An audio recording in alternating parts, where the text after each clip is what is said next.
बच्चन जी हैं, उनको थप्पड़ मारा था बीच महफिल में सलमान खान ने। आज कंगना रनौत के साथ एक औरत के साथ हो रहा है, यही अगर आपके बेटे के साथ होता, कि अगर उसका घर तोड़ा जाता, उसका ऑफिस तोड़ा जाता, उसको मारने की धमकी दी जाती, आपके बेटे को हरामखोर और नॉटी गर्ल जैसा नाम दिया जाता, तब भी आपका यही स्टेटमेंट होता कि आपका बॉलीवुड बदनाम हो रहा है। लेकिन वो औरत एक माँ का दर्द नहीं समझ सकती, क्योंकि आपके पति ने, आपका जो 70-80 साल के जो अमिताभ बच्चन जी हैं, उन्होंने अभिषेक बच्चन जी का चिता नहीं जलाया, क्योंकि उनके उम्र में जवान बेटा नहीं खोया उन्होंने।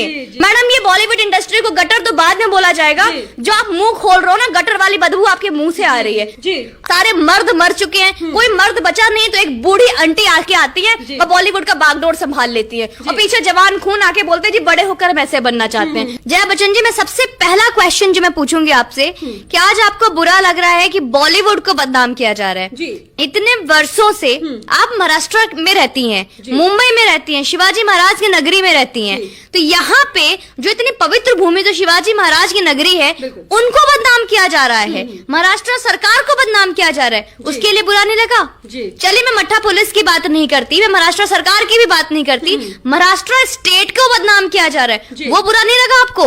तो आज आपको इतना बुरा क्यों लग रहा है कि आपकी इंडस्ट्री बदनाम हो रही है? यहाँ पे इंडस्ट्री के बारे में तो किसी ने कुछ कहा नहीं, यहाँ पे चुनिंदे उन लोगों के बारे में कहा गया है जो कि ड्रग्स लेते हैं, और आपको बुरा इसलिए लग रहा है कि कहीं ना कहीं आपकी बेटी भी ड्रग्स का सेवन करती है।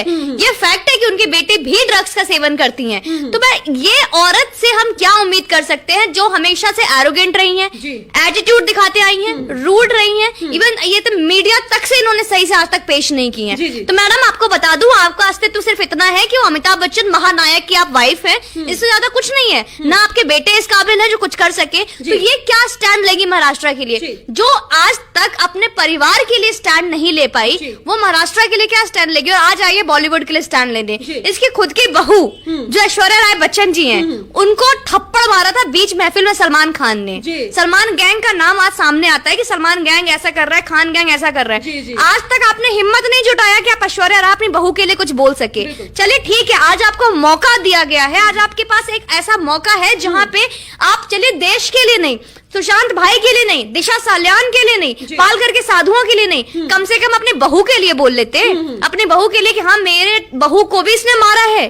क्यों आप अपने बहू के लिए जब आपने स्टैंड नहीं लिया, तो देश के लिए क्या स्टैंड लोगे? और आपको मिर्ची लग रही है, तो जया आंटी आपको किस बात की मिर्ची लग रही है? हमारी सोनम मैम है, तो कहती है बड़ी हो जाऊंगी तो मैं आपकी तरह बढ़ूंगी। मैडम, कितनी बड़े हो गए आप? ओवर 30 हो गए, शादी हो गई, बच्चा करना ना करना आपकी मर्जी है, वो आपके ऊपर डिपेंड करता है, क्योंकि आप बहुत ही कूल फैमिली से बिलोंग करते हो, तो आपके डिपेंड करता है। लेकिन आप कितने बड़े होगे? और आप ये कह सकते हो कि जब बुढ़े होगे तो जया बच्चन की तरह लगना चाहोगे। फरहान अख्तर जी हमारे आके सामने कहते हैं कि हमें गर्व है, तो आपको किस चीज पे गर्व है? आपको गर्व है कि सुशांत को, आपके को स्टार को बेरहमी से मार दिया गया, इस पे गर्व है आपको? इस पे तो आपने कुछ नहीं बोला, और आपने एक बार भी नहीं बोला कि निर्मम हत्या की गई पालघर साधुओं की, इस पर तो आपने एक शब्द नहीं बोला। एक लड़की के लिए वायरल किया जाता है कि उसको न्यूड बॉडी मिली है, एक किस हालात में उसका मर्डर किया गया, और आप उसको सुसाइड का नाम दे रहा है आपका पूरा महाराष्ट्र सरकार, उस पर आपने नहीं बोला। एक औरत, मैं सोचती हूँ जया बच्चन जी से, जया बच्चन जी, अगर जो चीज आज कंगना रनौत के साथ एक औरत के साथ हो रहा है, यही अगर आपके बेटे के साथ होता, कि अगर उसका घर तोड़ा जाता, उसका ऑफिस तोड़ा जाता, उसको मारने की धमकी दी जाती, आपके बेटे को हरामखोर और नॉटी गर्ल जैसा नाम दिया जाता, तब भी आपका यही स्टेटमेंट होता कि आपका बॉलीवुड बदनाम हो रहा है? या फिर आपका बेटा एक दिन आपका भी, जैसे आप हंस रहा है, खुश है, आपको पता है कि आपका बेटा क्या है आपके लिए, बचपन से पाला है आपने, आपका बेटा है, आपका खून है, आपको पता है कि बेटा कैसा है आपका, आपके बहनों को, उनके आपकी बेटियों को पता है भाई कैसा है आपका, और उसी बेटा के बारे में बोला जाता है कि वो बाइपोलर है, डिप्रेस्ड है, एंजाइटी में जी रहा है, और एक दिन कोई आता है और आपके बेटे को आपसे दूर लेकर जाता है, और एक दिन एक कमरे में आपका बेटा अगर फांसी पे टंगा हुआ मिलता है, मरा हुआ मिलता है, तब भी आपका यही स्टेटमेंट होता? आपके घर के संतों को, आपके बुजुर्गों को, आपके पुरखों को अगर बेरहमी से सड़क पर कुछ लोग मारते, तब भी आपका ये स्टेटमेंट होता? तो मैडम, इस तरीके का दोगलापंथी आप सांसद में आके नए जो विक्टिम कार्ड खेल रहे हो, आज तक तो मुंह खोला नहीं आपने। तो मैं उनसे यही बोलूंगी, जया मैम, आपकी उम्र हो गई है, आराध्या बच्चन आपकी जो बहू है, घर पे बैठ के कुछ खिलौने उनको दो, कुछ खिलौने खुद लो, बैठ के खेलो, इस तरीके की आप हरकत मत करो। आप एक बस एक ये है कि आज तक आपने कुछ बोला नहीं, आज आपको बुरा लग रहा है, तो मतलब जवान खून तो खत्म हो गए, सारे मर्द मर चुके चुके हैं, कोई मर्द बचा नहीं तो एक बूढ़ी आंटी आके आती है और बॉलीवुड का बागडोर संभाल लेती है और पीछे जवान खून आके बोलते हैं जी बड़े होकर हम ऐसे बनना चाहते हैं। ये सोचो रवि किशन ने क्या बोला। रवि किशन ने ऐसा बोला कि हाँ जी जया जी आपका बॉलीवुड फैमिली, आपका घर वाला अमिताभ बच्चन या फिर आपकी फैमिली से कोई ड्रग्स ले रहा है। उन्होंने तो सिर्फ ये बोला कि भविष्य में ऐसा ना हो, उस पर उन्होंने चिंता जताई। उन्होंने सिर्फ ये बोला कि आगे आने वाली हमारी भी जनरेशन होगी, क्योंकि उनको लगता है कि मेरे टाइम में कोई ऐसा नहीं करता था या फिर अमिताभ बच्चन जी के टाइम में ऐसा नहीं करता था। लेकिन आज की जनरेशन जो है, जो उनको ऐसा लगता है कि बॉलीवुड में ड्रग्स पैडलर बढ़ते जा रहे हैं, करोड़ों की लेन देन होती है ड्रग्स के नाम पर। उनका कहना है कि और इसमें गलत क्या है, और जो सामने एनसीबी खोल के ला रही है, खोद के ला रही है, खुद सामने चीजें आ रही है। यहाँ तक कि गोवा से कनेक्शन दिखाया जा रहा है, डार्क नेट से कनेक्शन दिखाया जा रहा है, वहां पे आप ऐसे स्टेटमेंट दे रहे हो। मैडम जब एनसीपी नार्कोटिक्स डिपार्टमेंट जब सुशांत के केस में आई थी ना, उस वक्त अगर आप ये स्टेटमेंट देते तो एक बात वैलिड समझ में आती है, सबूत है, गवाह है, जो हमारे जो मुजरिम है वो जेल में है, पूरा बॉलीवुड निकल के सामने आ रहा है, सारा अली खान जैसे का नाम आ रहा है, और लोग बॉलीवुड के सितारे अपना इंडिया छोड़ के भाग रहे। वो नहीं दिख रहा आंटी को, लेकिन आंटी को बॉलीवुड बदनाम हो रहा है। कितनी मूवी की आंटी आपने बॉलीवुड में, जिसके ऊपर टिप्पणी की है वो 600 मूवी बना के बैठा है। बोलते हैं जिस थाली में खाया उसी थाली में छेद किया। मैडम थाली बनाने का और बनाया हुआ थाली परोसने का रिवाज नेपो किड्स के लिए है, उन लोगों के लिए नहीं है जिन्होंने अपना अस्तित्व खुद बनाया, उनके लिए नहीं है जिनका वजूद उन्होंने खुद बनाया। तो ये रवि किशन हमारे बिहार के हैं, तो इनका कोई वजूद नहीं था बॉलीवुड में, क्योंकि ऐसे लोग को टिकने नहीं दिया जाता है। और ये टिकने की कोशिश की थी सुशांत भाई ने, क्या इल्जाम हुआ, क्या अंजाम हुआ उनका। तो जब बिहार का या कोई आउटसाइडर अगर टिकना है तो इसका दो हश्र हो सकता है, एक कंगना की तरह हो सकता है कि उसको हरामखोर बोला जाए, उसका घर तोड़ दिया जाए, एक ये हश्र है, नहीं तो हमारी सोनाक्षी सिन्हा की तरह बन जाओ, जो बोलती है कि जी सबसे ज्यादा मेहनत तो स्टार किड करते हैं, हमें टारगेट क्यों किया जाता है। तो या तो आप सोनाक्षी सिन्हा बन जाओ, तभी आप स्टैंड कर सकते हो, क्योंकि इनके सामने कंगना और सुशांत जैसे आउटसाइडर तो टिकने नहीं देंगे ये लोग। तो यही चीज उन्होंने रवि किशन के साथ किया, लेकिन रवि किशन ने अपनी थाली खुद बनाई, जैसा कि उन्होंने बोला मैंने अपनी थाली खुद बनाई है, अपना खाना खुद परोसा है। और बिहार के समाज ने, यूपी के समाज ने उनको एज अ भोजपुरी स्टार खड़ा किया, और लोगों उन्होंने 600 मूवी बनाई और बाद में दिग्गज लोगों के साथ बनाई है। जया बच्चन मैम किसके साथ कितनी मूवीज बनाई है आपने। एक टाइम के बाद आपकी शादी होने के बाद आपने अपने बाल सफेद कर लिए, तो आपकी जो बाल सफेद हुए वो आपके एक्सपीरियंस की वजह से नहीं हुए, बैठ के हेयर डाई नहीं किया, मेकअप पार्लर में नहीं गए, इसलिए मैडम डाई आपकी नहीं हुई, बस इसलिए आप सफेद बाल है।